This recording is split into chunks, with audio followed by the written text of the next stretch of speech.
Кырымның земаневи мимарчылыгы бу чешет услуплер куллануыдыр. Советлер бирлиги девринде эрте курулган Сталинка ве Хрущевкалар, яғни Брежневка ве Чешкалар ишлетилип башлады. 20 асырның сонунда да земаневи эвлер курулды. Ләкин бу иншаатларда эски услуплер куллануына көре билдик.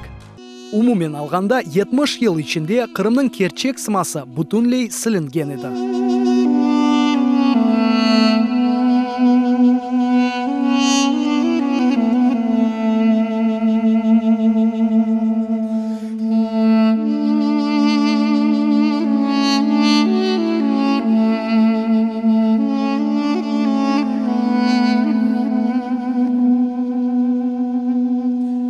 Сексенинчи сенелерinin sonunda 90-нчы сенелерinin башында Кырымга кутлеви суретти Кырым татар халкы авдет этип башлады. О вакыт иктисади ве саясий вазият куручулук үчүн чок мания тызды. О жыллары инсанлар үчүн эв диварларны көтермек, ведамны капатмак буюк кубанч эди. Эвлерни ким не тапса, элинде олган малземелерден иншаат этейди. Кырым татарлар топлуу жашаган касабаларда сокаклар бою 10 жыллар давамында эвлер тола, бетон ве капурчак таштан курула эди. Это связано, скорее всего, было с тем, что народ только возвращался на свою родину. Решались первоочередные задачи быстро построить дома, чтобы заселиться туда. И поэтому тогда особо об архитектуре не думали. Ну и плюс за период советской власти, может быть, так скажем, традиционное понимание, видение именно со стороны крымско-татарской архитектуры, наверное, было утеряно, так скажем. Вот. И после того, как скажем так, решили эти первоочередные задачи, заселились, расселились, прошло какое-то время, плюс стали возвращаться к своей идентичности, как крымские татары. Ресми истилят терминологиясында Кырым татар мимарчылыгы деген услуп жоктур. Ләкин Кырым татар услубинде иншаат куручулугунда мимарлар бу терминни ишлетелер. К сожалению, очень мало сохранилось информации о том, какая она была. Но, тем не менее, та информация, которая сохранилась, позволила нам, в принципе, изучив ее, посмотрев какие-то аналоги, те дома, которые сохранились в горной местности в основном, взяв за основу, соответственно, дальше развивать и проектировать уже непосредственно в этом стиле, в этностиле, как мы еще его называем.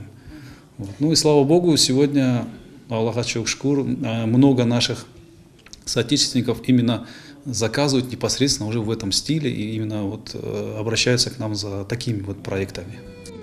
16-17 асырда Кырым татар санаты ве мимарчылыгынын эң иллери деври сайылы. Ханлар пайтакты Бакчысарайда Стамбулдаки услуплерни кулланып башладылар. Мында да Туркия пайтактында олганы кыбы эки катлы эвлерни курмага башладылар. Бунен берабер керамет малземесинден дамлар курулган. Дамларда эсе тактадан япылган гүзел орнекле сачаклар асулы турайды. Эв капылары маден алкаларнен сүслендирилген. Одалар эсе Константинополь услубунун лейхасына көрө иншаат этилген.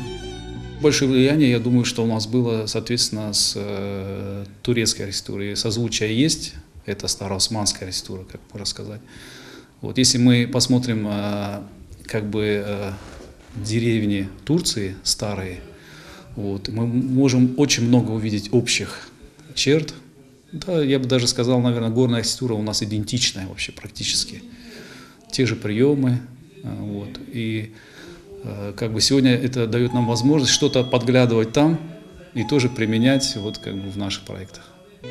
Бакчысарай районундаки Коккос, яни шымдыкы Соколиная көйүндө эски Кырым татар эвчиклерини көрмөккө мүмкүн. 200 жыл кечкенине бакмадан Юсупов сарайына алып барган эски жол ичте денишмеди. Эски жамиден эсе кене эвелкиси кыбы муэдзиндин хош сеси муминдерни намазга чагыра. Бу эв 150 жыл эвелси курулган эди. Азбарда эвелкиси кыбы алма тереклеринде мейвалар пише. Янында оскен фындык да берекетле болду. Мында 91 жашында Фатиме Битай кызы Ларисанен жашай. Имканлары олганы кадар эв көрүнүшү мындаки шарайтлерни эски услупте олганы кыбы асыл этмеге тырыштылар. У меня мама татарка, папа мне грек. Живем в этом доме 25 лет. Дому самому 150. Сохраняем как-то интерьер, ремонтируем. Очень старый дом. Приезжали бывшие хозяева к нам, осматривали. Как-то ностальгия нам по своему дому была у людей. Приходили, отдыхали у нас. Балкон ве дамлары йыкылган evlerге баксаң, гам дуйгусуны эсетип башлайсың. Мында ким яшады? Адлары не еді? Шымды олар кайерде ве тагдырлары ненен белгиленди? Бір кимсе энди хатырлап оламас ве билмес. Аллаға шүкүр, Кырым татар мимарчылыгыны гайрыдан жанландырган инсанлар бар. Оз evini Айдер Халилов кабурчак таштан кура. Босага янында кадимий ташлар, ev divarlarında kadimi eşyaletler, çok ozgun ve kıymetli şeyler. Böyle uslupta ev kurma gayesinin Ayder Bey çoktan yaşaydı. Yani Kırım'a avdet olganının niyet aldı.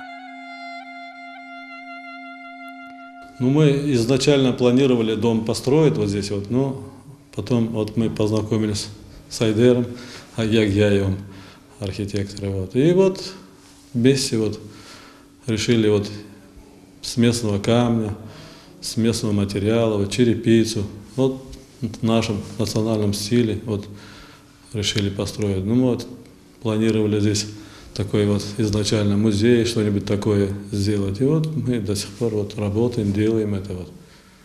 Материалы местные стараемся применять. Әрбір мемлекет туристлерні қабыл еткен девлет ерлі хусусиетлерні нумайыш етмеге тырыша. Mesela Марокко bu пальма бақчалары, деве керванлары, Түркия Ай София, Весеральнен мешур, Таиланд көк түстегі суф анбарлары, гүллернен ортылген адалар ве экзотик емеклерінен таныш. Араб Эмиратлары ise фантастик мимарчылығынен айретте қалдыра. Якырымны келген туристлер насыл услупте көрмек кереклер. Задача вот местного руководства, местных людей. Вот. Сделать из Крыма вот такое место, чтобы люди, которые приезжают сюда, захотели стать на какой-то период крымским татарином, соприкоснуться с этой культурой, с их кухней, с архитектурой. Вот. И тогда Крым будет иметь перспективу. В противном случае мы будем иметь один из регионов, который как бы, вот скажем, Анапа, там, они хорошие города, хорошие, но этнического начала там нету. Этноуслуп шекілінде чалышқан земаневи мимарларының фікірлеріне көре, ең esas bu yöngеліште ескіден қалған әдетлер, ананелерні білмеге керектір. Тамам bu көстергічлер yüksek medeniyetli olganımızны білдірір ве хаталарға yol бермемеге ярдым етер.